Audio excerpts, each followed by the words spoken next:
10/4 मतलब कितना? 5/2 2.5 5/2 मतलब 2.5 एम्पियर। जरा ओरली किया करो और प्रैक्टिस करोगे तो आएगा। ये चीजें प्रैक्टिस से आएंगी, ये एक बार सुन के दो बार सुन के नहीं होंगी, प्रैक्टिस। तो पता चला कि यहां करंट चल रहा है बेटा 2.5 वोल्ट।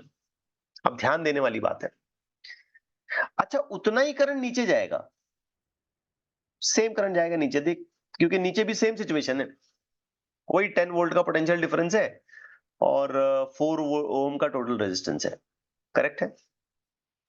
yes sir Yes, हाँ sir. एम्पियर, हाँ सॉरी फॉर दैट, मैंने यहाँ पे वोल्ट लिखा गलती से, ये होना चाहिए एम्पियर, मिस्टेक हो गई, दैट इज 2.5 एम्पियर। बात क्लियर?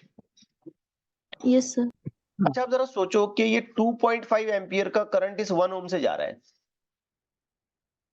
तो कितना पोटेंशियल बनाएगा ये?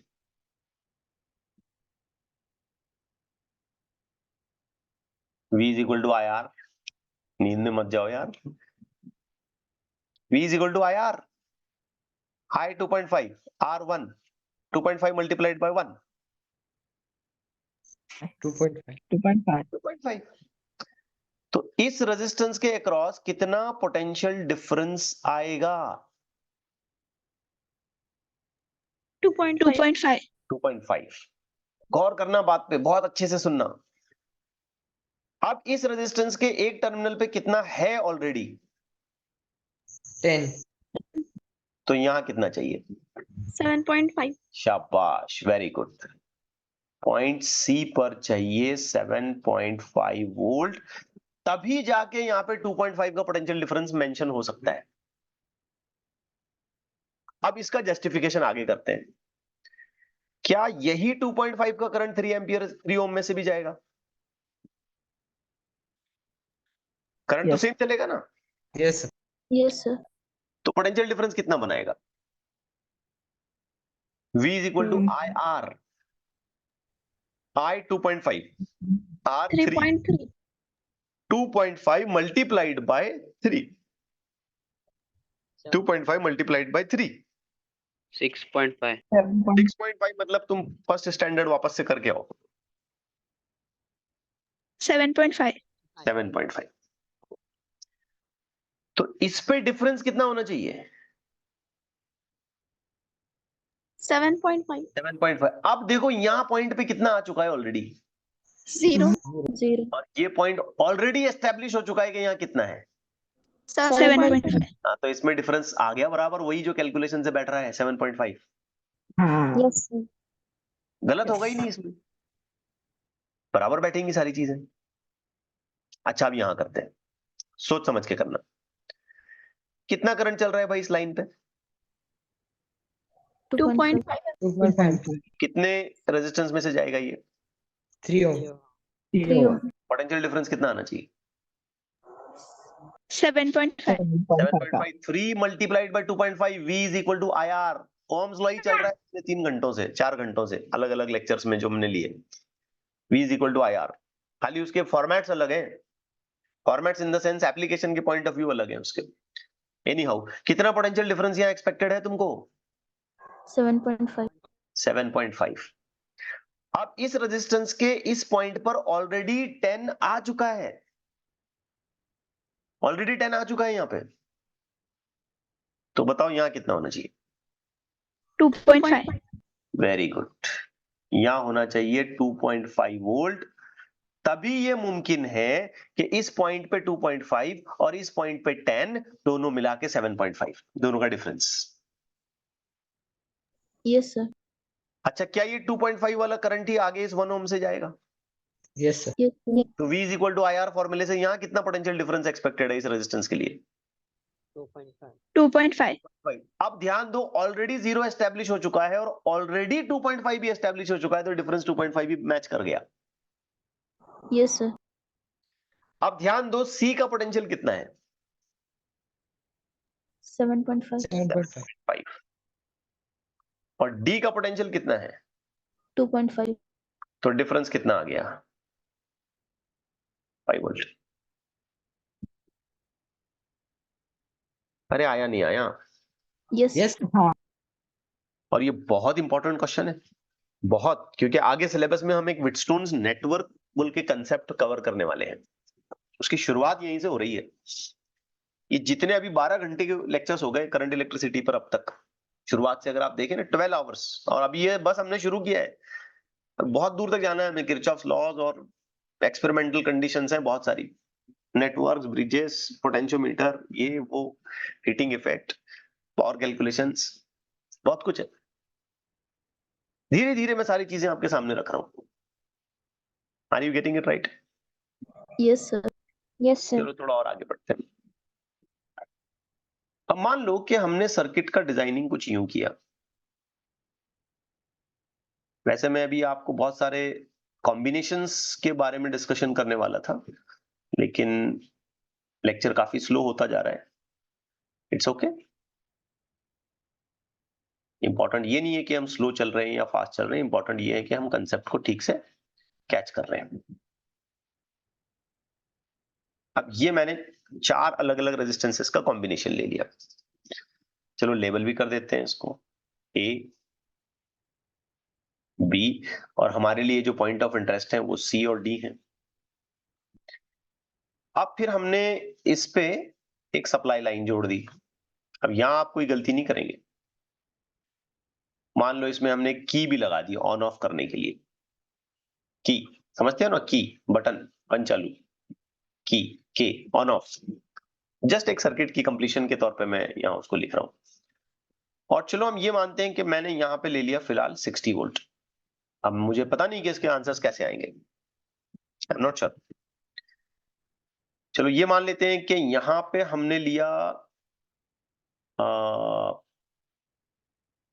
4 ओम और दूसरी तरफ हमने लिया 8 ओम, जबकि on this side we have taken 8 ohm and here I am going to take 4 ohm. अब आपको यही बताना है कि अगर हमने सी और डी के बीच में वोल्ट मीटर लगाया, वोल्ट मीटर समझते हो, जो वोल्टेज डिफरेंस मेजर करता है, तो वो कितनी रीडिंग दिखाएगा? क्वेश्चन का आइडिया आ रहा है? Yes, sir. अब वो कितनी रीडिंग दिखाएगा का मतलब समझ रहे हो?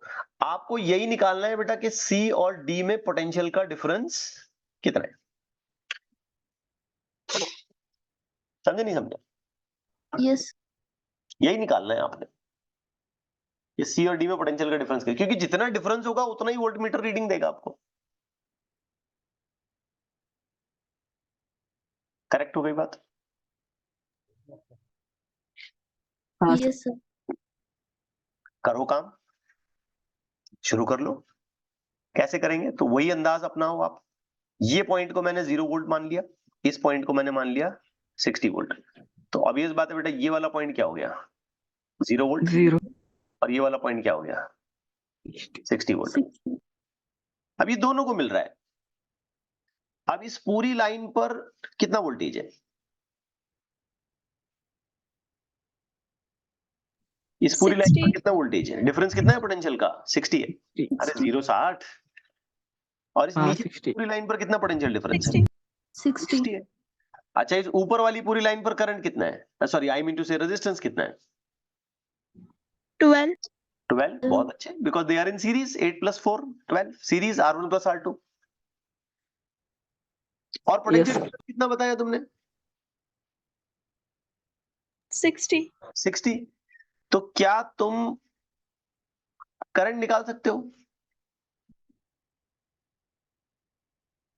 कितना? 5. 5 एम्पियर। मतलब यहां पे करंट चलेगा 5 एम्पियर, और वही करंट आगे जाएगा, वही करंट यहां जाएगा, और यहां पे ये 5 एम्पियर एक्सपेक्टेड है। अच्छा, नीचे कितना करंट जाने वाला है? यहां से ये सब 5 एम्पियर. एग्जैक्टली उतना ही, क्योंकि सेम कैलकुलेशन है, खाली रेजिस्टेंस मैंने फ्लिप कर दिया, आगे पीछे लगाए। अब सोचो बच्चों के यहां इस रेजिस्टेंस में कितना पोटेंशियल डिफरेंस आएगा? V कितना आएगा इसमें, पोटेंशियल का डिफरेंस कितना आएगा इसमें? V इज इक्वल टू 20 अब 20 बार बोल चुका हूं, ये आंसर फट से देना चाहिए आपने। 20 V is equal to I, R. I is 5, R is 4, 5 into 4, 20. अब इस 20 का मतलब क्या है समझते हो? कि इस रेजिस्टेंस के across difference of potential should be 20. If this resistance one terminal is at 60, then the other terminal should be at 40. 40 Please try to understand. yes sir तभी तो डिफरेंस 20 का आएगा। अच्छा, वही करंट निकल के यहां से जा रहा है। अब बताओ ये रेजिस्टेंस के अक्रॉस कितना पोटेंशियल डिफरेंस चाहिए आपको? 40 40 कैसे आया? 8 into 5 IR 8 into 5 और ये 40 एस्टेब्लिश हो चुका है yes sir because this is 0 and this is 40 and the difference has already been defined. 40 हो चुका है, ये बस कैलकुलेशन से प्रूव करना था। तो पता चला पॉइंट सी का पोटेंशियल वैल्यू आ रहा है 40 वोल्ट। अब यहां नीचे करो 8 into 5 40 40। ये 40 कब? जब इस डी पॉइंट पर पोटेंशियल का डिफरेंस होगा 20 वोल्ट। या पोटेंशियल होगा, डिफरेंस नहीं, करेक्ट वर्ड नहीं बोला मैंने। पोटेंशियल आएगा 20, तब डिफरेंस आएगा 40 का। समझे नहीं समझे? yes sir yes sir और यही 5 एम्पियर का करंट बेटा जब आगे इस 4 ओम से जाएगा तो ये वापस से 20 वोल्ट डेवलप कराएगा और 20 वोल्ट डेवलप हो चुका है। 0 20 डिफरेंस 20 आ चुका है। yes sir अब हमारा इंटरेस्ट ये थोड़ी था कि यहाँ पे कितना पोटेंशियल है वहां पे कितना पोटेंशियल। हमारा इंटरेस्ट ये है कि सी और डी में डिफरेंस कितना है। तो सी का हमने पोटेंशियल क्या आइडेंटिफाई किया? 40 40 और डी का क्या किया? minus 20 20 20। तो आंसर आया आपका 20 वोल्ट। तो वोल्ट मीटर की रीडिंग हो जाएगी 20 वोल्ट। समझे बच्चों? yes sir अच्छा, अब इसमें एक और चीज इंटरेस्टिंग होती है। सपोज हम यहाँ पे वोल्ट मीटर न लगाएं और एक डिवाइस होता है जिससे हम बोलते हैं गैल्वानोमीटर। एक्चुअली वो वोल्ट मीटर का ही जो बेसिक फॉर्म है उसी को मॉडिफाई करके वोल्ट मीटर बनाया जाता है। तो मैं आपसे जानना चाहता हूं कि अगर मैंने सी और डी में एक वायर कनेक्ट कर दी, गैल्वानोमीटर भी नहीं, चलो एक वायर कनेक्ट कर दी मैंने सी और डी को ऐसे, तो करंट कहां से कहां जाएगा? सी से डी की तरफ जाएगा या डी से सी की तरफ जाएगा? C से D क्यों आपने बोला ऐसे सी से डी की तरफ? higher higher potential current to flow lower from potential. higher potential to low lower potential. बिल्कुल सही। आप हो सकता है यहाँ बीच में एक और रेजिस्टेंस लगा दें और फिर आपसे ये पूछा जाए कि ये जो बीच वाला रेजिस्टेंस है उसमें कितना करंट जा रहा है। सो दैट में अपीयर कॉम्प्लिकेटेड, लेकिन हमें पता तो चल रहा है ना कि भाई इतना इतना डिफरेंस आ गया, तो अकॉर्डिंगली करंट भी हम बता सकते हैं। यस और no? yes sir yes sir अब इसके कुछ और कॉम्प्लेक्स कैलकुलेशंस आगे आएंगे। रेजिस्टेंस लगाने पे हमें क्या करना है, इस चीजों को बैलेंस कैसे करना है, ये सब वक्त के साथ धीरे धीरे आपको समझ में आएगा। मैं फिर बता दूं, हम बेसिक सर्किट्स की तरफ जा रहे हैं। पहले बेसिक सर्किट्स हम समझने की कोशिश कर रहे हैं ठीक ठाक तरीके से। And once we know all these things, इसकी हमें एक फेमिलियरिटी, इसकी एक सिमिलैरिटी कह लीजिए, ये चीजें अगर हमें ठीक से समझ आ गई सो बस हमारी विन विन सिचुएशन हो जाएगी, खत्म हो गई बात। अब आइए थोड़ा आगे चलते हैं कि अगर कॉम्प्लेक्स तरीके से रेजिस्टेंसेस को कनेक्ट किया जाता है तो हम उसमें टोटल वैल्यू ऑफ रेजिस्टेंस कैसे निकालें, इक्विवेलेंट कैसे निकालें। आज के लिए तो मैं बस 2 एग्जांपल ले रहा हूं, जस्ट एक 5 मिनट है अपने लेक्चर के, इसलिए फिर अगली क्लास में हम उसको आगे कैरी करेंगे। सपोज आपके पास रेजिस्टेंसेस हैं R, 2R, यू में से 4R and then in continuation 8R, और ऐसा करते करते आपके पास इनफाइनाइट रेजिस्टेंसेस हैं। अब ये सब के सब रेजिस्टेंस हमने कनेक्ट किए सीरीज में, तो आपको पता करना है कि सीरीज का नेट वैल्यू कितना है। क्या बता सकते हैं क्या आंसर आएगा? बोले क्या करें? सीरीज में कनेक्ट करने का मतलब यही हुआ ना, R1 plus R2 plus 2R plus 4 plus कहां तक जाए? infinity बता दें टोटल आंसर क्या होगा। देखें आप कितने चालाक हैं। infinite. Very good, simple. तो इस कॉम्बिनेशन का आंसर आ जाएगा इन्फिनिट ओम। अरे भाई इन्फिनिटी तक एडिशन करोगे तो आंसर इन्फिनिटी होगा ना, और क्या। Yes, sir. सिंपल तो है बात। हाँ, अब अगर हम इस प्रॉब्लम में थोड़ा सा वेरिएशन करें कि यही रेजिस्टेंस है R, 2R, 4R, 8R और आगे बढ़े तो 16 और 32 और इसी तरीके से till we have got infinite, but if we connect them in parallel combination तो आपको पता करना है कि इनकी parallel equivalent value क्या है। अब थोड़ा सा मैथमेटिकल काम करना पड़ेगा, क्योंकि बच्चों हम जानते हैं जब हमने पैरेलल कनेक्ट किया तो हमें ऐसे लिखना पड़ेगा, सही है। Yes, sir.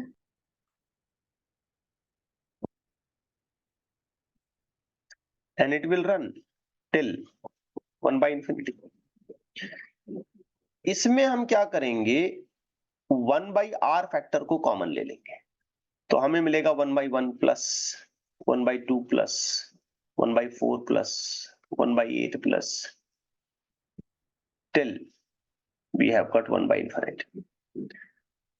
तो आपको ये देख के क्या याद आ रहा है, क्या आपको ये ऐसा GP नहीं लग रहा सर, कि GP? Yes yes yes, very good, it's a kind of geometric progression. और ये कोई सादी सीधी ज्योमेट्रिक प्रोग्रेशन नहीं है, geometric progression of infinite terms, और उसका सम हमको निकालना है। तो आपको याद होगा ना कि ज्योमेट्रिक प्रोग्रेशन की इनफाइनाइट सीरीज का जो सम होता है वो होता है first term divided by 1 minus common ratio. कुछ याद आ गया? S is equal to A upon 1 minus R. हाँ, इससे पहले ग्रेविटेशन में भी हमने किया था, इलेक्ट्रोस्टैटिक्स में भी किया हमने ये। Infinite number of charges are going to be kept, infinite number of masses are going to be kept. कर चुके हैं काम, ये कुछ नया नहीं है। कहने का मतलब ये है कि इस पूरी ब्रैकेट का आंसर ये होगा जिसमें A फर्स्ट टर्म है और R रेशियो है, कॉमन रेशियो। क्योंकि ज्योमेट्रिक प्रोग्रेशन एक ऐसी सीरीज होती है जिसमें हर अगले टर्म्स के साथ रेशियो कॉमन होता है। डिवाइड करके देखिए, 1/2 divided by 1/1 is half, 1/4 divided by 1/2 is again half, 1/8 divided by 1/4 is again half। तो पता चल रहा है कि इस पूरी सीरीज का जो कॉमन रेशियो है वो कितना है, हाफ है। हाँ। पहला टर्म कितना है, 1 है। तो कैलकुलेशन पूरा करते हैं, 1/rp is equal to 1/r into, ये ब्रैकेट में मेंटेन करता हूं, क्या लिखना चाहिए, 1 divided by 1 minus half। Correct जा रहे हैं क्या? इसमें मुझे और एक्सप्लेनेशन करना पड़ेगा? हाफ में से हाफ गया तो 1/2 ही बचा। हालांकि ये सारी स्टेप्स लिखते हुए मुझे थोड़ी सी शर्म आ जाती है, लेकिन अब क्या करें। ठीक है, Yes, sir. therefore rp is equal to, क्या आंसर आया, r/2। Getting it right? Yes, sir. Yes, sir. अब ये भी समझाना पड़ता है तो मुझे अच्छा नहीं लगता, लेकिन अब क्या करें। कुछ कुछ बच्चे यहाँ भी अपने अटके हुए रहते हैं, अरे सर ये कैसा, वो कैसा, ये माइनस कहाँ से आया, प्लस कहाँ से आया, हाफ कहाँ से आया। ऐसे भी है अपनी पब्लिक अभी, तो बोलना पड़ता है। ठीक हो गई बात? Yes, sir. Yes. So that वे। ठीक है, आज के लिए इतना काफी है। हालांकि मैंने बहुत सारा प्लान किया था कि कुछ और एक्स्ट्रा सर्किट्स आपको ले लूं, but I think whatever we have covered is sufficient for today. अगली क्लास में हम आगे बढ़ेंगे और हमारा अगली क्लास, अगले 2 लेक्चर्स तक हमारा इंटरेस्ट ये होगा कि जो कॉम्प्लेक्स सर्किट्स हमको दिए जाते हैं उसके लिए हम इक्विवेलेंट रेजिस्टेंस कैसे निकालें, सीरीज या पैरेलल की वैल्यूज को कैसे पता करें। एंड मैं शायद ये रिपीटेटिवली बोलते आ रहा हूं आपको कि हम सिर्फ देख के नहीं गेस कर सकते कि ये सीरीज में है और ये पैरेलल में है, नहीं। वो सिंपल सर्किट्स होंगे तो ठीक है, समझ आ जाएगा। लेकिन जब सर्किट में मल्टीपल रेजिस्टेंसेस इधर उधर से जुड़े हुए होंगे तो हमको थोड़ा दिमाग चलाना पड़ेगा, थोड़ा स्किल्स इस्तेमाल करनी पड़ेंगी, थोड़ी टेक्निक्स का इस्तेमाल करना पड़ेगा, थोड़ी मेथोडोलॉजी वहां पे अडॉप्ट करनी पड़ेगी, तब जाके हमें टोटल वैल्यू ऑफ रेजिस्टेंस निकालने का मौका मिलेगा। तो अगले कपल ऑफ लेक्चर्स हम इस पर बात करेंगे। And I will be taking many and many examples, many and many circuits I will be using to explain these kind of conditions। ठीक है, इसमें number of circuits या नंबर ऑफ एग्जाम्पल से ज्यादा इंपॉर्टेंट ये है कि स्किल्स क्या है, टेक्निक्स क्या है, आप उस पर ध्यान दें। ठीक है, तो होपफुली अगली क्लास में हम इन चीजों को देखते हैं। तो आज के लिए इतना काफी है, हम यहाँ पे रुक जाते हैं।